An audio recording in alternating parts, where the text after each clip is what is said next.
After contemplating the $3 million inheritance, I made a significant choice to split it between my mother and myself. This decision arose shortly after my father's funeral. While perusing the inheritance documents, Jack, without seeking permission, cautioned me against being too greedy. Thoughts raced through my mind. Now I could finally leave my job. Gratitude towards my deceased father flooded my thoughts, albeit tinged with frustration at his hesitance. Ignoring my confusion, I blurted out a retort, inadvertently revealing Jack's jab at my father. Amidst discussions between Jack and my mother-in-law about purchasing a new car and indulging in shopping sprees, I struggled to contain my emotions. The unexpected turn of events left me reeling. Overwhelmed, I dared to request financial assistance with household chores, only to be met with insults directed at my father. Living with Jack and my mother-in-law seemed unbearable at that moment. Suppressing my anger, I forced a smile and acquiesced to their plans. I am Kelly Cohan, a 38-year-old housewife, and I work alongside my husband. My parents, both doctors, ran a reputable clinic in our hometown. As an only child, I was showered with love. Despite their initial disappointment at my career choice in pharmacy, they respected my decision. Tragedy struck when my mother passed away unexpectedly in an accident, leaving me and my father devastated. During those dark times, Jack, then my boyfriend, provided unwavering support. Despite being an ordinary salaryman in the food and beverage industry, I believed our love could conquer any obstacle. My father's approval of our relationship filled me with joy. However, during a visit to Jack's family home to announce our engagement, his mother's disparaging remarks about me being an older and plain choice for Jack stung. Jack's swift defense of my character focused more on financial stability than on my qualities. His mother's approval hinged on this revelation. Despite the rocky start, Jack was overjoyed after gaining his mother's acceptance of our marriage. However, despite the smooth path towards our decision to marry, a lingering sense of unease nagged at me. As we prepared to register our marriage, my father, a doctor and real estate investor, surprised me with an apartment in a luxury building in New York City. I excitedly shared the news with Jack, emphasizing that this was not just a gift from my father, but our new home where we could build a life together in happiness and peace. Jack's delighted smile marked the beginning of our married life. Yet, once married, I began to notice unsettling patterns. Jack, who had lived with his parents until then, seemed almost incapable of household chores. Cooking, operating the washing machine, or even basic cleanliness eluded him. Despite my desire to share responsibilities evenly, Jack's indifference only fueled my dissatisfaction. In our first year of marriage, I shouldered the burden alone, excusing it as part of the honeymoon phase. However, by the second year, overwhelmed by work and household duties, I reached a breaking point. Summoning courage, I confronted Jack about sharing responsibilities, only to be met with dismissive responses. He claimed fatigue from work and admitted to being inept at chores, leaving me to handle them without gratitude or reflection. Despite my efforts, Jack hardly lifted a finger around the house, leaving me to bear the brunt of the workload. But that wasn't the only challenge. Marrying Jack also brought to light his mother's peculiar expectations. Attempting to honor her on Mother's Day with a quality scarf and carnations, I faced her disapproval. She criticized the gift, deeming it unworthy of her standards. Despite my attempts to explain, she remained adamant, insisting on items from renowned luxury brands. Disheartened, I confided in Jack, hoping for support. Instead, he brushed off her demands, instructing me to comply. Consequently, we began offering her cash as she demanded, further straining our relationship. Moreover, as our 5th year of marriage approached, my mother-in-law's visits became more frequent, often coinciding with requests for money. Despite my job, Jack's modest income strained our finances, leaving us barely afloat. Desperation drove me to dip into our savings to ease the burden, even though I harbored frustrations. Yet, understanding Jack's bond with his mother, I persevered, reminding myself of her support during difficult times. In our 8th year of marriage, little had changed.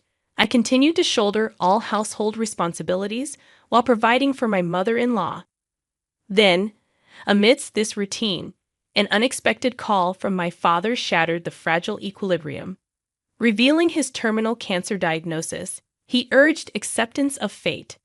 Tears streamed down my face as he gently comforted me, prompting a flood of questions about his own acceptance.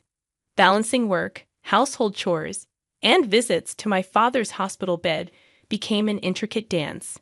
While my job offered some flexibility, managing the household proved challenging. When I informed Jack of my intention to care for my father, his response was detached, merely acknowledging the difficulty of the situation. His solitary visit to the hospital mirrored his distant demeanor, leaving me consumed with my father's needs, with little room to consider Jack's. If there was any time to spare, it rightfully belonged to my father.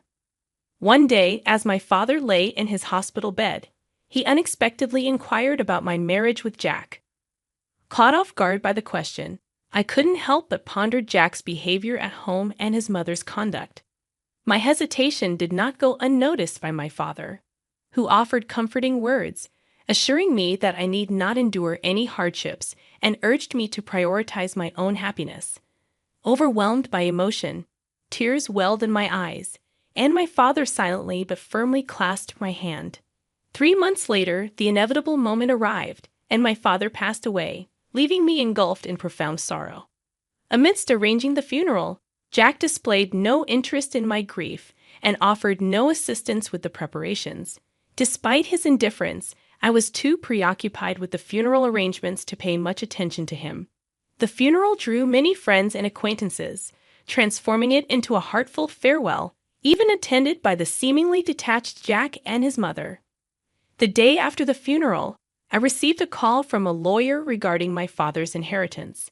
After arranging a meeting and listening to the explanation, I was stunned by the revelation. Despite deductions such as inheritance tax, my father's estate amounted to over $3 million, amassed from his earnings as a doctor and real estate investments. To my astonishment and gratitude, all of it was to be inherited by me, his only daughter. Wrapped in a mix of surprise and apprehension at the prospect of handling such a substantial sum, I proceeded with the inheritance process. Upon returning home, I laid out the documents received from the lawyer on my desk and began reading through them. Exhaustion soon overwhelmed me, and I drifted off to sleep on the sofa for a brief respite. Upon awakening, I heard cheerful voices in the distance, realizing that Jack and his mother had arrived. Confused by Jack's sudden enthusiasm, I noticed him holding the inheritance papers I had left on the desk. Shocked and angered by his intrusion, I confronted him for rifling through the documents without permission. However, my mother-in-law, unfazed, cheerfully interjected, "Wow, an inheritance of $3 million. Isn't that amazing? Now we can live comfortably for the rest of our lives."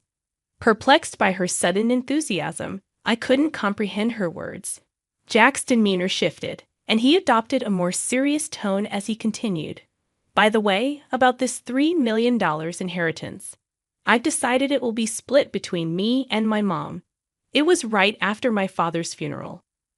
Jack, having perused the inheritance documents meant for me without permission, remarked, "Kelly, don't be too greedy. Now I can finally quit my job. I have to thank that doddering old man." Startled, I inadvertently blurted out, "Doddering old man? Are you talking about my dad?" Ignoring my confusion, Jack and my mother-in-law excitedly discussed plans of buying a new car and indulging in shopping sprees. Unable to contain my emotions any longer, I reached my breaking point. Burdened with household chores and insulted by their disregard for my father, I mustered a forced smile and acquiesced to their plans. My mother-in-law, seemingly satisfied, cheerfully remarked, "That's the spirit, Kelly," quick to agree. "Now make sure you work hard and earn money. I don't want our savings to decrease, so work hard." Subsequently, Jack and my mother-in-law began living extravagantly, almost recklessly, as if they had lost their senses. Jack quit his job hastily, and my mother-in-law practically moved in with us, leaving me to handle all the household chores.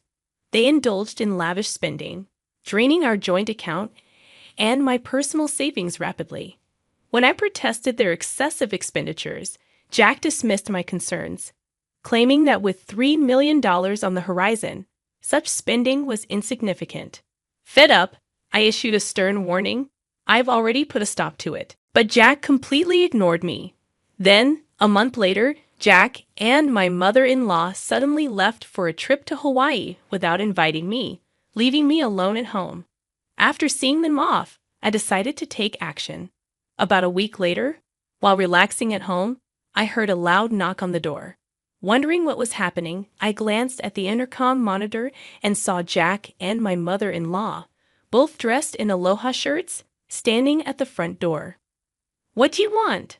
I asked calmly and coldly, my anger palpable. Jack yelled back, "What are you even talking about? Why won't the door open?" Seeing them confused, I confidently answered through the intercom. "Well, I changed the locks on the door, so of course it won't open." "What? Why?" Jack exclaimed. "Let's talk over this calmly at the nearby cafe. Please go ahead." "I'll join you shortly," I suggested. After some futile shouting in front of the entrance, Jack and his mother headed to the cafe. Once I confirmed they had left, I made my way to the cafe. Upon arrival, I saw Jack and his mother, who had arrived earlier, waiting in a state of fury. "Hey, what's this about? Did you change the locks?" "Hand over the new keys right now," Jack demanded. "There's no need for me to give you the new keys. You both need to leave that house," I calmly told them, facing Jack's visible anger. I presented a piece of paper. It was a divorce petition I had already filled out. "Divorce? You're serious about divorcing me?" His mother was equally shocked and bewildered. "Why has it come to this?" she asked quietly, panicked and flustered. "By the way, you've been spending lavishly every day. Are you sure your finances are okay?" I questioned calmly. "What money?" "Of course, it's fine," Jack retorted vehemently. "Your father's inheritance is coming, right? There should still be over $50,000 in our joint account." "Look, I'll show you right now," Jack said, taking out his smartphone and opening the banking app to check the account. But his expression changed abruptly. "What? What's this? Why is the money gone?" "It was there just the other day," Jack exclaimed, his face turning to anger. Hearing his words, his mother also hurriedly checked her phone, her face showing confusion. I revealed the truth to them as they panicked, not understanding the situation. "Of course, it's gone. I'm divorcing you." So I moved that $50,000 to my account as part of the property division. I explained calmly. "What do you mean?" Jack's face turned to anger for a moment, but then he smirked, as if remembering something. "Fine, I'll divorce you, then transfer the inheritance you got from your dad right away. After all, property acquired during the marriage is split half and half in a divorce, right?" "Well, you might be misunderstanding something," I replied calmly. "Why didn't you know?" "The inheritance I received, even though it was during our marriage, doesn't count for property division." There was a moment of silence between us. Then Jack and his mother's expressions changed drastically. Perhaps they truly believed they would receive part of my inheritance. I was just astonished and could only sigh in disbelief. "No, that can't be true. That's impossible." His mother's face turned red with a mix of denial and anger. "Please, check for yourself," I said mockingly. Jack started frantically searching on his smartphone. "It says here, property inherited by one spouse from a parent is considered separate property. Therefore, it's not subject to division and can't be split between the spouses." Seriously. His mother too looked at the screen in shock. Then Jack approached me, pleading desperately. "Kelly, please don't divorce me. I have no savings and no job. How am I supposed to live if you divorce me?" Faced with Jack's pleading, I spoke to him clearly and firmly. "What are you talking about? Take responsibility for your actions. I will never forget how you both treated me. I'm divorcing you. I'll go to court if I have to." Intimidated by my fierce demeanor, which they had never seen before, Jack and his mother shrunk back in fear, whimpering softly. Leaving the two of them dejected, I walked out of the cafe.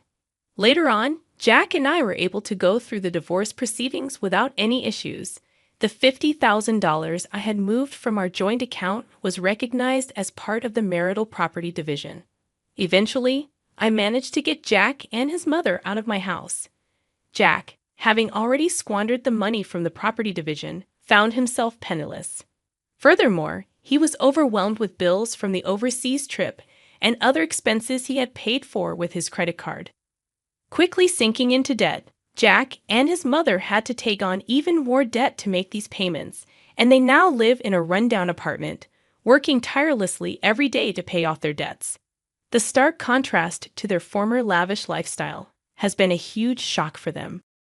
On the other hand, I sold a condo I used to share with Jack. Then, I moved into the apartment that used to belong to my father.